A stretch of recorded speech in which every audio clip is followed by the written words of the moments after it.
जय जय बच्चों, आज का सुप्रभात। कक्षा 8 के बच्चे ध्यान देंगे। अभी तक हम लोगों ने सुदामा चरित पाठ का अध्ययन किया, पठन किया और उनके अभ्यास प्रश्न जो भी थे उनका हमने अध्ययन किया।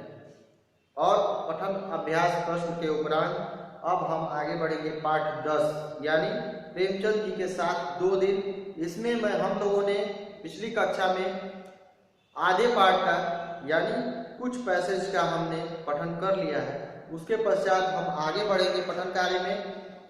प्रेमचंद जी से यानी पृष्ठ संख्या 61 पर हम जो नीचे से ऊपर दूसरा वाला जो पैसेज है वहां से हम प्रारंभ करेंगे। उसके पहले हमने पठन समाप्त कर लिया था। तो हम देखेंगे प्रेमचंद जी से अब की बार घंटों बातचीत हुई। लेखक मिलने गए प्रेमचंद से, वहां उनसे घंटों बातचीत हुई। एक दिन तो प्रातः 11 बजे से रात के 10 बजे तक, यानी इतनी लंबी बात, प्रातः 11 से रात के 10 बजे तक और दूसरे दिन सवेरे से शाम तक। प्रेमचंद जी गल्प लेखक हैं। गल्प मीन्स होता है काल्पनिक बात या ढींग। गल्प मीन्स क्या होता है?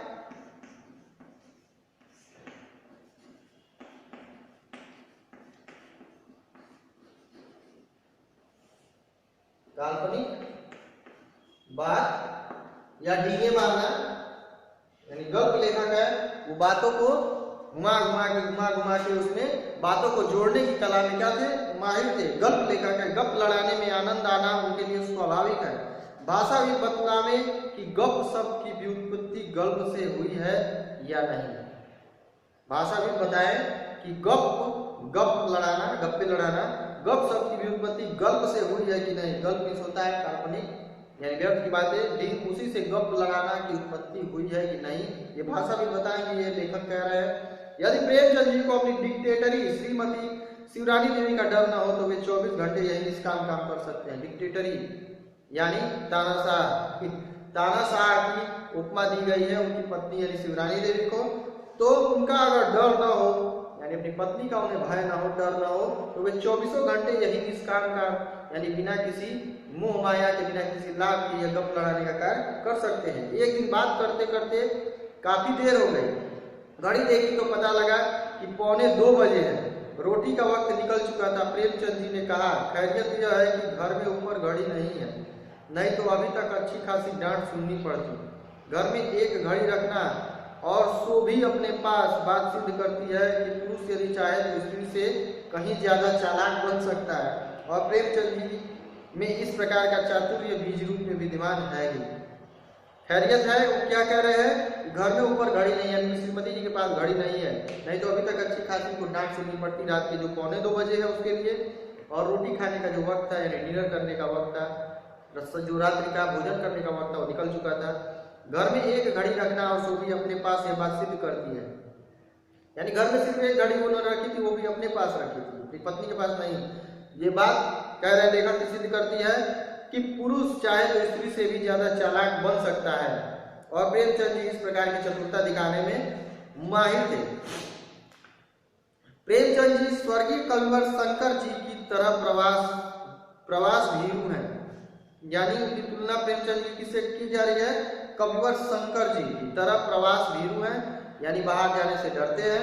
जब पिछली बार आप दिल्ली गए तो हमारे एक मित्र ने लिखा था 50 वर्ष की उम्र में प्रेमचंद जी पहली बार दिल्ली आए हैं। यानी 50 वर्ष की उम्र में होने के बावजूद वो पहली बार दिल्ली घूमने गए। इसे आश्चर्य नहीं हुआ। आखिर सम्राट पंचम भी जीवन में एक ही बार दिल्ली पधारे हैं। सम्राट पंचम कौन थे? जो ब्रिटेन के महाराज थे, सम्राट पंचम, जॉर्ज पंचम। वो भारत यात्रा पे आए थे जब देश अंग्रेजों के अधीन था, तो एक ही बार दिल्ली पधारे। प्रेमचंद जी उपन्यास सम्राट ठहरे। इससे सिवा यदि प्रेमचंद जी जितने दिन बाद दिल्ली गए तो इसमें दिल्ली का कसूर है, उनका नहीं। प्रेमचंद जी में गुण ही गुण विद्यमान है, सो बात नहीं। दोष है और संभवतः अनेक दोष है प्रेमचंद में।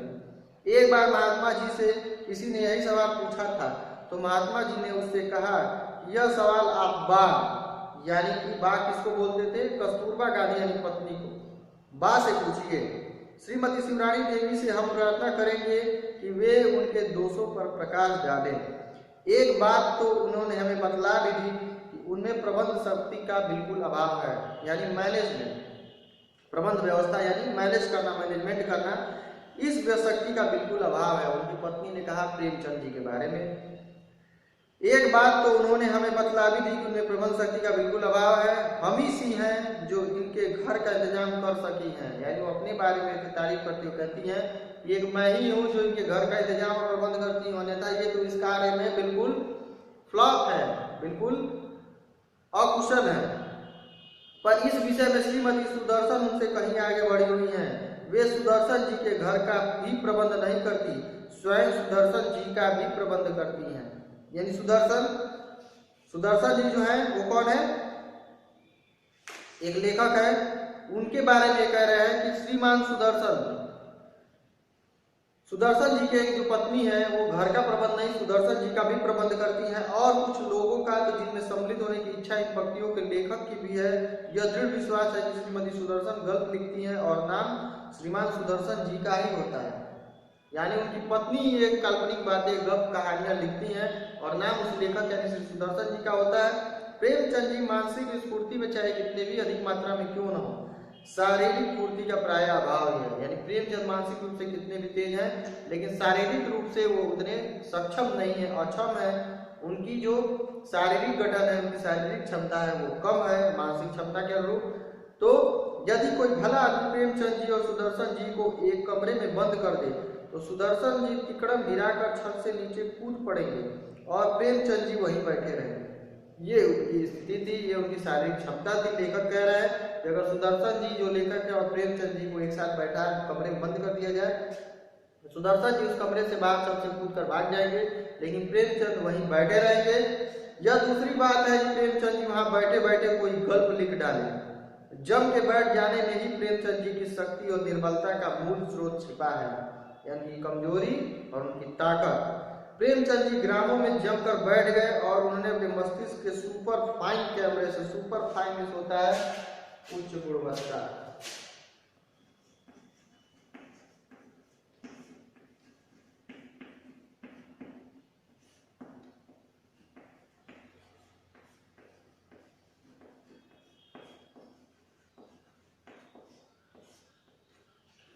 सुपर फाइन का आपका मतलब है उच्च गुणवत्ता का या बहुत अच्छा है। सुपर फाइन इसको बोलते हैं, सुपर में सबसे और फाइन में अच्छा और बेहतर।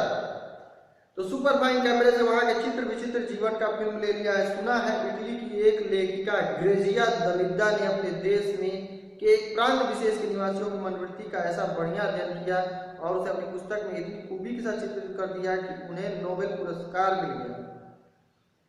इटली की एक लेखिका है ग्रेजिया दलिद्दा ने अपने देश के एक प्रांत विशेष, अपने देश में एक राज्य में प्रांत विशेष में राज्य के निवासियों की मनोवृत्ति यानी कि मन की दशा का इतना बढ़िया अध्ययन करके और अपनी पुस्तक में उन्होंने उस इतनी खूबी के साथ उस मनोवृत्ति का, उस राज्य के लोगों के मन की भावनाओं का इतना सुंदर तरीके से चित्रण किया है कि उनको इस कार्य के लिए नोबेल पुरस्कार मिल गया। प्रेमचंद जी का युक्त प्रांतीय ग्राम्य जीवन का अध्ययन अत्यंत गंभीर है।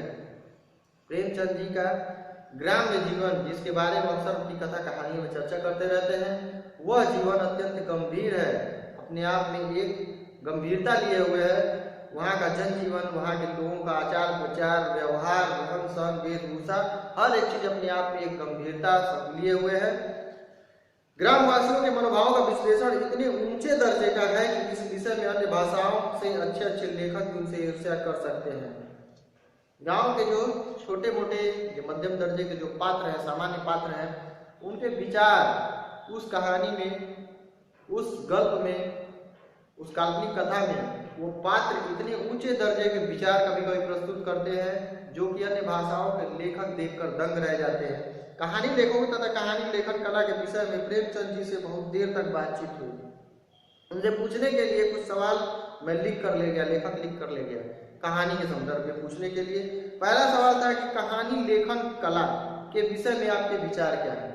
कहानी लिखने की जो कला है उसके बारे में उनसे विचार पूछा लेखक ने।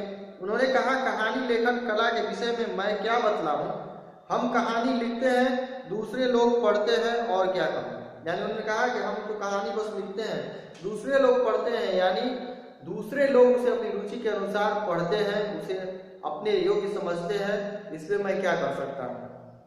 इतना कहकर खिलखिलाकर हंस पड़े और मेरा प्रश्न धारा प्रवाह अट्टहास में विलीन हो गया।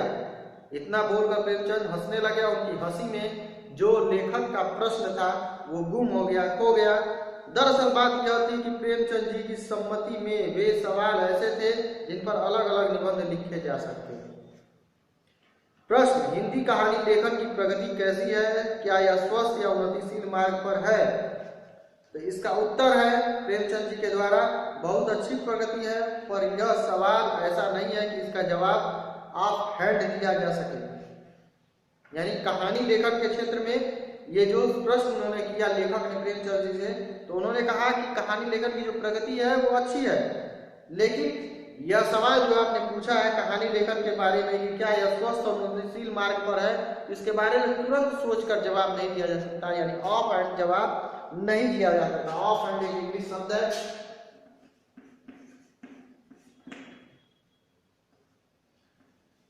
ऑफ हैंड यानी तुरंत, हाथों हाथ। इसको हम क्या बोल सकते हैं? तुरंत, तुरंत या बिना सोचे समझे इसको हम कहते हैं कि इसका जवाब बिल्कुल तुरंत हाथों हाथ नहीं दिया जा सकता है। दूसरा प्रश्न है, नवयुवक कहानी लेखकों में सबसे अधिक होनहार कौन है? यानी नए नए नौजवान जो कहानी लेखक इस समय साहित्य जगत में है, उनमें सबसे होनहार यानी समझदार बुद्धिमान कौन है? उत्तर दिया प्रेमचंद ने, जैनेंद्र तो है ही, और उनके विषय में पूछना ही क्या? जैनेंद्र, जैनेंद्र एक कहानीकार है, उनके बारे में प्रेमचंद कह रहे हैं कि वो तो है ही, उनके विषय में पूछना ही क्या है? इधर श्री वीरेश्वर सिंह ने अच्छी कहानियां लिखी हैं। एक अन्य कहानीकार है श्री वीरेश्वर सिंह ने कई अच्छी कहानियां लिखी है। बहुत ऊंचे दर्जे की कला तो उनमें अभी विकसित नहीं हो पाई है श्री वीरेश्वर सिंह में, तब भी अच्छा लिख लेते हैं। बाज बाज कहानियां तो बहुत अच्छी हैं, उनकी कहानी बाज बाज कहानियां तो बहुत अच्छी है। हिंदू विश्वविद्यालय के ललित किशोर सिंह, हिंदू विश्वविद्यालय वाराणसी के ललित किशोर सिंह भी अच्छा लिखते हैं। श्री जनार्दन झा द्विज में भी प्रतिभा है। जनार्दन झा द्विज एक नए उभरते हुए लेखक थे, उनमें भी प्रतिभा है। दूसरा है प्रश्न आपका, विदेशी कहानियों का हमारे लेखकों पर क्या प्रभाव पड़ा है? ये प्रश्न लेखक प्रेमचंद से पूछ रहे हैं कि विदेश की जो कहानियां, विदेशी कहानियां हैं, इंग्लिश कहानियां, उसका हमारे परिदृश्य के यानी भारतीय लेखकों पर क्या प्रभाव पड़ा है?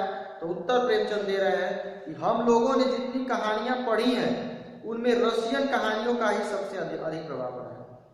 यानी हम लोग भारतीय समाज में जितनी विदेशी कहानियों का अनुवाद या इत्यादि पढ़ते हैं, उन पर रशियन यानी रूस की जो कहानियां है, रूस की संस्कृति और सभ्यता की जो कहानियां हैं, उनका ज्यादा प्रभाव पड़ा है। अभी तक हमारे यहाँ एडवेंचर की कहानियां है ही नहीं, और जासूसी कहानियां बहुत कम है। एडवेंचर का मतलब होता है रोमांचक, जो कहानियां एक रोमांचक पृष्ठभूमि पर लिखी गई हो, यात्रा या फिर किसी अन्य स्टंट या फिर कुछ ऐसा जो रोमांच हमारे खड़ा कर दे, रोमो खड़ा कर दे, रोमांचक कहानियों पर एडवेंचरस कहानियां अभी नहीं है। और जासूसी यानी स्पाई जो होते हैं, जो जासूस होते हैं, वैसी कहानियां भी बहुत कम है। तो एडवेंचर हम देखेंगे इंग्लिश शब्द है,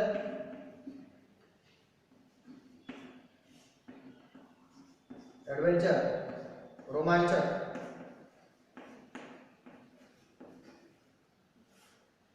रोमांचक यानी अक्सर एडवेंचरस जो कहानियां होती हैं, यात्रा, युद्ध या फिर कुछ ऐसी हॉरर थ्रिलर प्रकार की होती है, जिनको देखने से एक रोमांच का अनुभव होता है।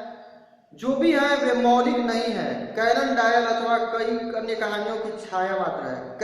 कैरन डायल जो भी है यानी जो है भी वो मौलिक नहीं है। यानी इस प्रकार की जो कहानियां हैं वो मौलिक नहीं है, यानी खुद की लिखी हुई नहीं है, किसी न किसी की कॉपी या नकल है। कैरन डायल क्या है? अंग्रेजी भाषा के एक जासूसी लेखक है। अंग्रेजी भाषा के एक विश्व प्रसिद्ध जासूसी लेखक जो जासूसी प्रकार की कहानियां लिखते हैं। तो कैरन डायल अथवा अन्य कहानियों की छाया मात्र है, यानी उनकी कॉपी है। जो भी समय हम पढ़ते हैं वो मौलिक नहीं है, इन कैरन डायल अथवा अन्य कहानियों की छाया मात्र है। क्राइम डिटेक्शन के साइंस का अभी हमारे यहाँ विकास नहीं हुआ है। क्राइम डिटेक्शन, क्राइम यानी अपराध के बारे में, अपराध की जागरूकता बढ़ाने में, जो अपराध किए जाते हैं उनसे लोगों को बचाने, उन्हें जागरूक करने वाली संबंधित कहानियों का भी चलन हमारे यहाँ उस समय नहीं था जब ये लेखक प्रेमचंद से पूछते हैं। अब तो इन सब प्रकार की जो कहानियां हैं जिनका अभी प्रेमचंद ने उल्लेख किया कि वो हमारे समाज में नहीं है। इस प्रकार की कई सारी एडवेंचरस, जासूसी और क्राइम डिटेक्टिव इस प्रकार की कहानियों की अब भरमार हो चुकी है हमारे यहाँ समाज में। यानी प्रेमचंद के समय उस समय का यह वार्तालाप है। तो अभी पठन कार्य को हम यहाँ स्थगित करते हैं। अगली कक्षा में हम आगे पठन कार्य की ओर बढ़ेंगे। अभी के लिए आपकी कक्षा समाप्त।